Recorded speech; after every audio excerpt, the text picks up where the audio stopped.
everyone. Welcome to the H&R show where we talk to you about the latest and the greatest to keep you in the know. And I have my co-hosts today, Han and Rudy. And today it's Weird Wednesday. Oh, that's exciting. And you are?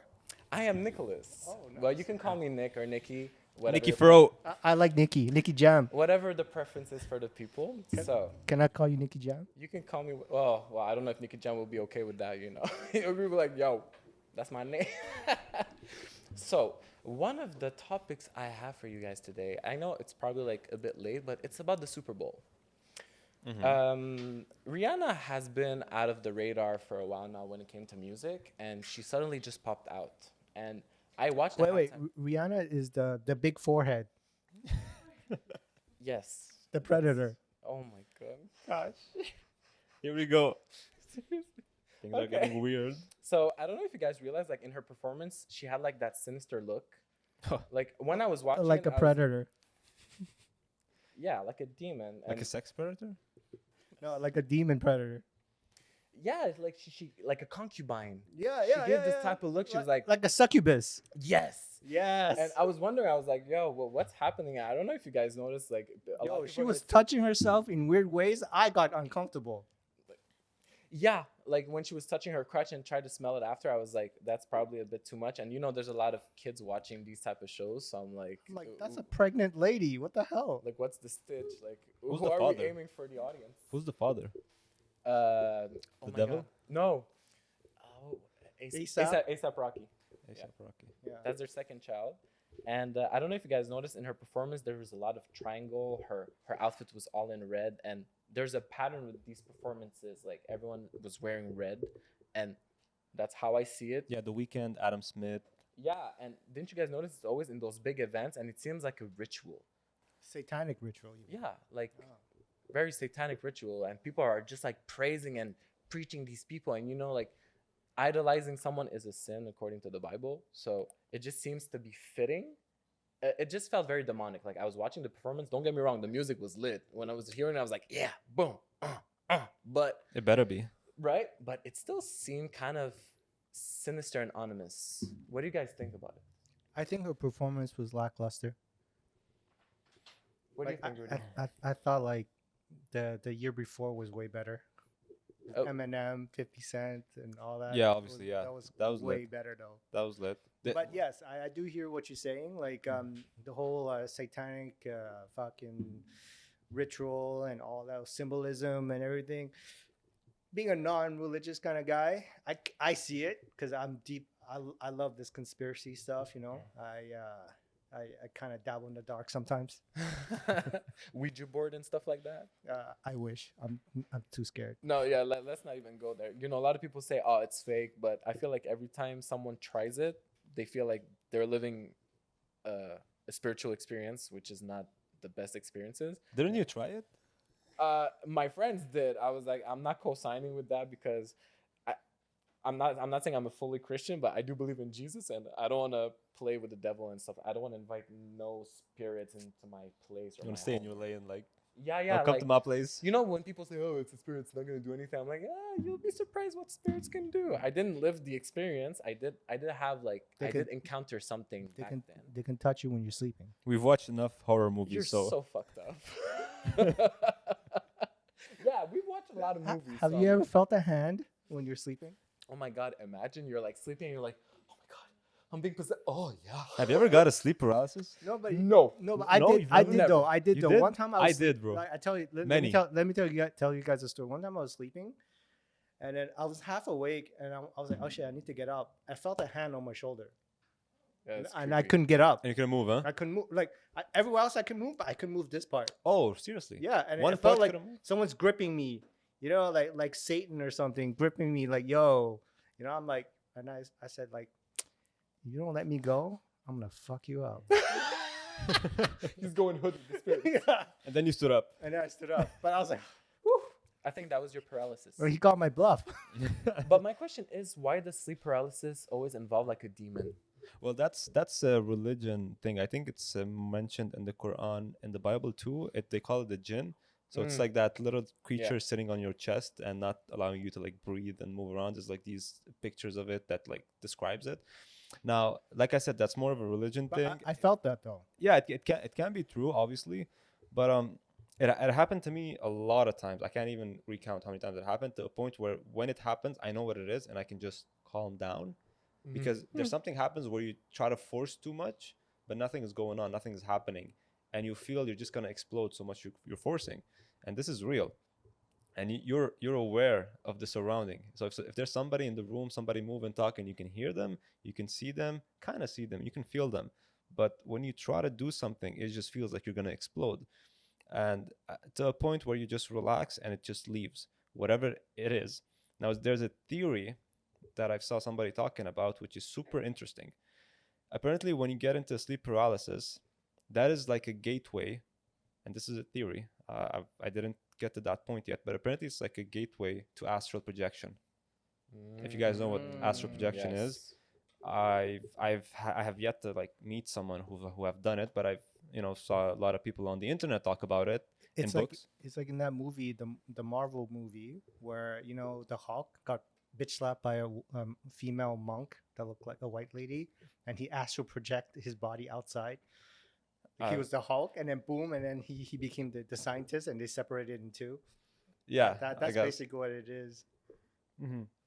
But yeah, sorry to cut So you off. But yeah, I know what you mean. The astral projection theory means like your body and your soul is two different entities that you can actually separate if you're strong enough.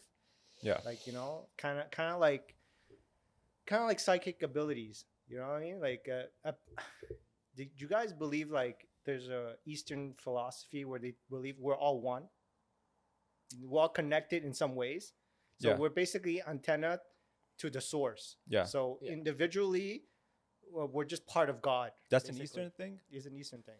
because I Because read a we're all book. one. Because the whole Buddha thing is like Okay, we are all one. yeah, That that's why it's stupid for us to kill each other, fight each other, because we're just fighting yourself. that's true. That's what he means. That's why it's futile. What life is, the struggle and all that. That's why when Jesus said like, hey, slap if you slap me, I turn the other cheek, because Yeah, you're just slapping yourself. Like, exactly. you want to hit me, that you hit me Yeah. some more. Well, you're hitting yourself basically.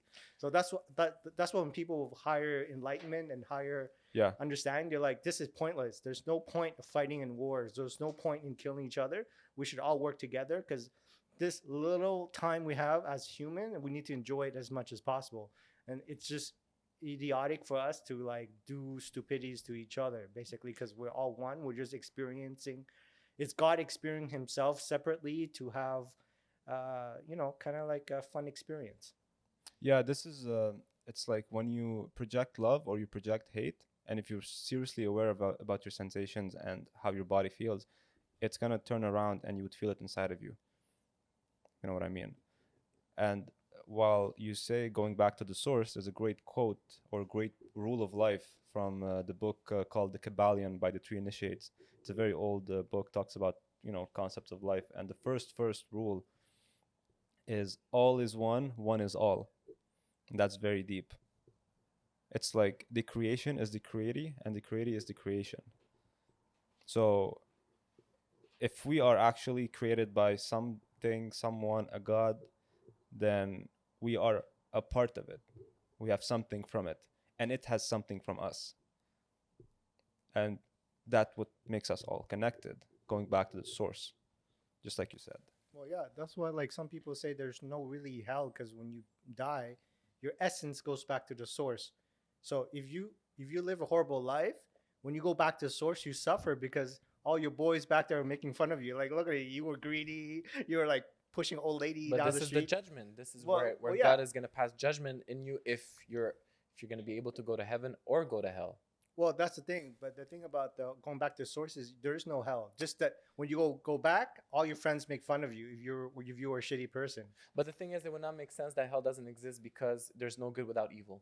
But if you look at science, we've actually kind of like debunked this in a sense that energy is never lost, energy is transformed. Yeah. And if we can all agree we are like the source is some sort of an energy, and scientifically, in reality, an energy is never lost, it's only transformed, right? That's like the first law of chemistry, or alchemy, let's say, before chemistry was even invented. So That can be something. But if you go back to religion beliefs, you know, if you're Christian, if you're Muslim, if you're Jew, even any Eastern religion, there is something deeper than just, you know, being an energy and getting transformed or whatever. So Well, in Eastern religion, how they see is hell is on earth. If you fail life, you do it again. yeah, the karma basically, Karma, reincarnation. reincarnation. Yeah. That's what it is. Hell is this. Yeah. It's not like some other like, yo, you're gonna burn for eternity.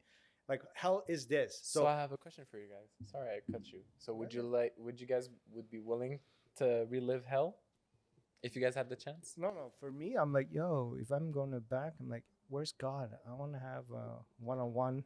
Like, I just want to like, Like, yo, God, what's up? yeah, God, what's What up? you doing? Yeah, I want to do some wrestling with you. You know, and I'm like, yo, coastline, yo, power bomb you a little bit.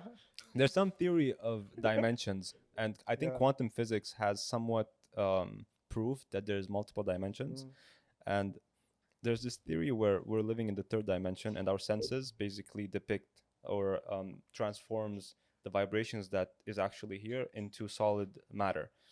And when we talk about reincarnation, there's this theory where we're here to learn a lesson, and we get reincarnated every single time until we learn that lesson or we achieve that level of knowledge. Isn't that Hinduism? In most Eastern beliefs, Most it's Eastern like, beliefs. that's are why like that. that's Okay. why like Buddhist monks and stuff like that, they don't eat animals because they think animals are like people who reincarnated, but like Yeah. they did so bad in their last Yeah, life, they yeah. came back as a dog. Yeah. That's why they don't crush like ants, they don't crush worms, whatever. I'm just like I'm going to hell. Shit. I'm just like No, you're just basically gonna become an ant when you. No, I don't want to be an ant. exactly. But me, I'm just like, you guys are just pussies. That's all it is. Like, but the thing, you know what the messed up part is? You know those monks, like those kung fu monks, Shaolin monks, they actually eat meat. they eat meat. They eat meat. I mean, if you want to be as strong as them, I guess they have to eat some That's sort what I'm of meat. saying. So even them, they said like, in order to become strong, like the monks who pray and stuff, who only meditate, they don't eat because they trying to do spiritual.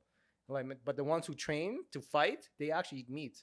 But I'm sure they don't eat like factory raised cows. They eat something they from a farm, from they eat- actual yeah, they They regenerative eat farm. whatever they can get because they need to be strong. Because back in the days, is because they have to fight to defend the temple. Because back before the fighting monks, because people donate to the temple, right? Like whatever, and then bandits used to come and rob the temple. Mm-hmm. So they had to have a certain type of monks to protect the temple. Yeah. And they started training, and then they found like, oh well, to optimize, they had to eat meat. But back then, like how cows or animals were treated is not the same as today. Like before they actually Yeah. cut it off, Well- they're gonna prey on it and they're gonna, you know, I treat it don't- right. I don't know if they do it haram, like halal or like, you know, kosher and all that stuff. Like, sorry guys, no offense to the internet. Yeah. I'm just a heathen. I'm sorry, but the thing is, I don't know how they do it, but all I know is they do eat meat because in order to be strong enough to defend their values, they did what they had to do. Mm-hmm. But nowadays it's like ceremonial. They just do it for like demonstrations to promote, you know, like the well-being and all that. But that's something that people don't know. People think like, oh, they're super vegans, you know, because vegans love to say, oh, Shaolin monks, look at them, they're so crazy, don't eat meat. Yeah, go there, Yeah, train with them. They eat meat. they have to. They have to. They have to. And the ones that are on a spiritual journey, they're No, not. they don't. Yeah, they're not. yeah. They're not fighting and jumping. They're just No, no, meditating like 12 hours a day. Exactly. And that's a whole different story. Exactly. You know, that's you need to be pretty much fasted the whole time to literally feel your thoughts and Exactly. your soul and your mind the way you would feel it when you're meditating. And Exactly. there's a lot of truth to it, by the way. When you're on an empty stomach and you fast, your body is much different. You're in a whole different, like the chemistry inside your system is something else than when you eat. You know, the only way to really like get to experience this is to try it. Well, you yeah. know? Like I think all of these teachings, these like kung fu or meditation, all that, they all have their uses. Let's say, you know. Yeah. Right. But in the end, it doesn't help me because I live here in the city and in this kind of world where if I do that, yes, I would be great, but I cannot help other people around me. Mm-hmm. If I was living in a Shaolin temple, yes, I'll do all these things because I need to protect the temple. But I don't. I live here, Yeah. so I need to adapt to the situation here. I will have to eat meat to be strong enough. If I have a family, I have to protect my family and my kids. Yeah. You know, like I allegedly I live in the hood. So look, I think we digressed just a little bit. So I just want to go back to the main question. Yes, let's about get like back into it. what happened. Like, do you guys believe that the whole devil thing is a real thing, or we're overthinking it with the whole Illuminati and us getting brainwashed and probably MK Ultra with the media? Well, if we believe that there is good, then that brings me to the second law, or maybe the third law of that book that I was talking about, the Kabbalion, is the law of polarity or the law of duality. So for every side, there's the other side. So for masculine, there's feminine. For Yeah. good, there's bad. The For yin yang, sun, pretty much. exactly. Okay, so if we out to believe that there is a God and God is good and there is the unconditional love, then there has to be an opposite reaction. For every action, there's an opposite reaction. That's also the law of cause and effect. Non-binaries. So yeah, I mean, actually, that is the law of binary. No, because he said, if there's good, there's bad. Yeah, if that's- there's man, there's woman. that's- So like the that's- more he was saying, I'm like, Try not oh, to- the try not to get non-binaries are cancelled. not gonna be happy. Yeah. try not to get canceled. No. Try not to get canceled. Because basically, you're saying everything's binary. Because objectively, it is. But you know, we try to adapt to people's delusion, I guess. I don't know. Like, I mean, it's not wrong. I mean, like people today. it is wrong if you're forcing it on people. Yeah, Yes, it yeah, is. but, that's like, fascism. Now we have a problem, Yeah, but I'm just especially saying, on like, children. like today, Especially on today it's children. in fashion for the spectrum. Everything's on a spectrum. But if you go to the to the core, to the source, the truth, there's like objective truth, and then there's subjective, Like you their know, feelings. your They're feelings, they're you know. Exactly. So yeah, that's an yin and yang. That's a binary, you know, Yeah. the process, right? But going back to like Please. heaven and hell, Yeah. devil and angels, it's just a matter of perception. Because look, a culture calls it angel because they see it as good, but another culture just calls it something else. Like they call it, like the Greeks, when they saw angels, they call them gods. You know, they call them like Zeus or whatever, you know, like whatever. So like every culture has their own angels and devils. That's basically what it is. So I don't see it as like right or wrong. You know, like the Vikings, you know, they have their angels and devils the same way. They're as gods. the gods. The Hindus have it. The ancient Chinese have their good gods and their evil gods. The same thing. The ancient samurais, you know, they say the samurais, it was some god that came down and then taught them how to, like, you know, make a katana and taught them how to fight. Literally, Bible. that's how it was. Like the first samurai, Yeah. it says that's how they learned how to fight. Yeah, but in the Bible, they said there was an angel who came down. But there's many demons in the Bible also. Like we Yeah. have we have Mazikeen, we have Yeah. Cain, we have. Right. But in the Bible, they said there was an angel who came down, taught humans fire, and you know how to make weapons. Yeah. Yeah. You know, so but it's weird that every culture has this guy that comes down Exactly. and taught them. You know, Yeah. the Greeks had this guy too. That The he was a- Mexicans too. yeah, they had yeah. The but- Mayans, the yeah. Aztecs. They had this guy who came Yeah. up, but the thing is that's just their perception of the same guy. Think about it. So if it's just a perception, would you say that all of it is probably fabricated, or is just everyone's different perception? But because it all goes back to the same. There is one that we're preaching, and we have good and evil. So don't you feel like we all believe the same thing, but in different types of beliefs? Can you elaborate? So how can I say this? So in Hinduism, like you said, they have certain gods that are good and they have certain gods that are bad. For us, we have just because we're monotheists, so we have God and then we have the devil. Oh, you have, like, but Jesus no, versus- but versus the thing is, Satan, no, you know? but the thing is, you guys have angels, and archangels are like demigods, or like semi-gods. Yeah. Like our angel Michael, Gabriel, Raphael. Yeah, In other religions, those would be gods too, yeah. because they're name by name and they have certain powers. So Mhm. Satan Well, had, Lucifer, of course, he Exactly, was an archangel Luci- too, Lu- but he but- wanted to replace God. so Lucifer would be like, if you were not monotheist, these are just a pantheon of gods, because Lucifer had his angels were Yeah. really his demons too. that followed him. of Exactly. course, So yeah. if you interpret it a different way, it's not really one God. It's just a God and his boys and versus another crew. So it's many gods Yeah. if you think about it, you know? If you look up the story of Adam and Eve from the Sumerians, which is the oldest recorded civilization that we have available to us, obviously, the story of Adam and Eve is basically two like super advanced beings called Enlil and Enki. Yeah.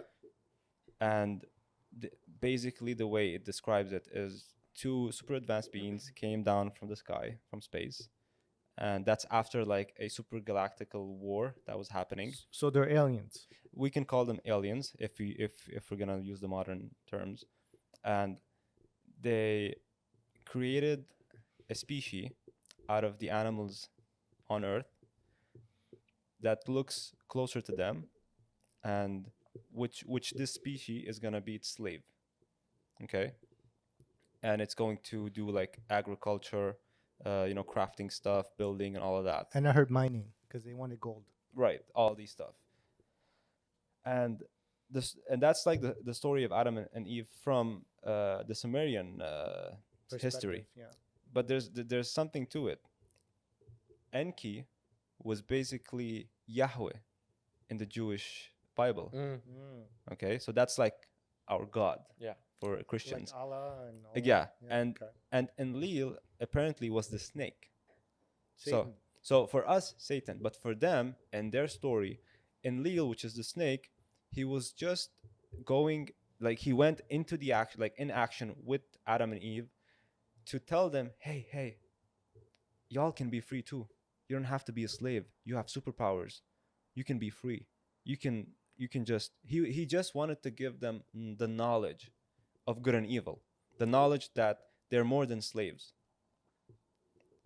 That's from the Sumerian story, and then after that they had to like take a bite out of the tree of the forbidden fruit. The fruit of knowledge of good and evil, the knowledge of good and evil. And that's pretty interesting. Who took the bite first? Said it was Eve. It was Eve, yes. But you know what the messed up part is? I heard like in some stories, I don't know if it's true, but there was a woman before Eve. Lilith. Really? I've never heard of that. Yeah, Oh, you never heard of that? She's like the demon part of like the whole story. She became a demon, but at first, because God made a man and woman like separately. Okay. But the thing is, Lilith was too feminist. She didn't want to lie Yeah, down. exactly. She was too dominant. What? Yeah, Yeah, it was. That's what it was. Yeah. And she wouldn't listen to Adam, and she thought she was even to Adam. So she was like, no, like she didn't want to be in the bottom when they're having sex. She has to be on top or whatever. All this crazy stuff that like modern feminism like preach today, the boss babe and all that stuff. It's Lilith. It's based So on it's Lilith. Lilith. Yeah, basically. And What then happened to her? she got banished. And then God's like, I'll make you a second, but she's part of you from his rib, so she's submissive. Does that mean God favored man over woman? Yeah, because Lilith was like crazy. Sorry, guys. What? Lilith is just crazy. Hmm. And apparently she's the first demon. She's the mother of all demons. Yes. She's the first vampire in some lores, but she's the mother of all demons. And where did that story originate from? If you have any source. If I remember, I don't also like the remember. Bible, not the Bible, but I know like some there were some documentaries that were talking about it. Like they were talking about the story of Adam and Eve and like how it came about, like how we know it. And then they said, we didn't tell you the full story. Apparently, there was someone else in the mix, which was Lilith. What the fuck? And this is where I was like, wait, what? Yeah. And this is where like, yeah, I was went I went to dig up more information, and there's this pastor. I don't know if he's like a pastor, and he preaches a lot of like Christian verses in Toronto, and he was in the LGBT pride, and he was talking about it, and then he asked the question to this lesbian girl, and she's like, I'm from Lilith. She's a boss bitch. Yeah. Da, da, da, da. And I was like, that makes a lot of sense. How did I not know about this? You didn't know this? No, bro. Oh, Jesus. Oh yeah. I Lilith, mean- Lilith is. Hold on, if you want, I mean, can just I'm do a sorry little digging for you. What the to fuck? insult you guys' I didn't read the Sumerian tablets like personally. I Yeah. just like read like resumes and Yeah. like watched a couple of stuff on it. So I don't know if it's if it was mentioned over there, Yeah. but Okay. that's just some insane stuff, So man. in a rabbinic literature, Lilith is variously depicted as the mother of Adam's demonic offspring following his separation from Eve, or as his first wife. Hmm. Whereas Eve was created from Adam's rib, just like you said, Genesis 2:22. Right. Some accounts hold that Lilith was the woman implied in Genesis 1:27 and was made for the same soil as Adam. So she was trying to be equal to Adam, just like he was saying. She was trying to be the boss bitch. So this whole equality between man and woman has been going on It's since the beginning of religious. time. It's Yeah, very yeah, well, religious when you think about it. Was Lilith? She wanted to destroy the society because she wanted to lead and all that, and it was just causing trouble. Because you cannot have two captains on one ship. You cannot have two coaches on one team. That's not This- how a hierarchy works. Well, just Exactly. nothing works. Yeah. If you have two coaches, then who do you listen to? Yeah. If you have two captains on a ship, who do you listen to? You can't have two chefs on one Yeah, recipe. you cannot have two quarterbacks. Yeah. You cannot. You cannot have two main chef. Yeah. Yeah. You can have two sous chefs. Like if you go to like let's say a jiu-jitsu school, can you have two teachers? No, you can No. have. It just doesn't work. Like the school is gonna like not work. You Yeah. know. Yeah. Any organization we have, we cannot have two bosses. No, coaches, generals, You can't. presidents, Yeah. Can't. CEOs. It- they it's they have just a team Yeah, that helps them if exactly. they need any assistance. If they can making a decision or whatever. So it's confusing. That's Yeah. why Lilith, she thought because she was made from the same breath, the same like as she's made like as an equal, like the Mhm. same way as Adam. So she's like, no, why should I listen to you? Why she's just like being like very argumentative, like defending. Wrap it up. They're like Yeah. like just like feminism today, I want to be your equal and all that stuff, and then in that kind of society, that's why like it caused conflict. You think that God or those superior beings had that knowledge that there should be one a little bit more? Well, I feel like that would probably be a question that we might have to answer for another time. Yeah. Let's keep the juice for the next time, for the next Word Wednesday. all right, we'll leave it like that.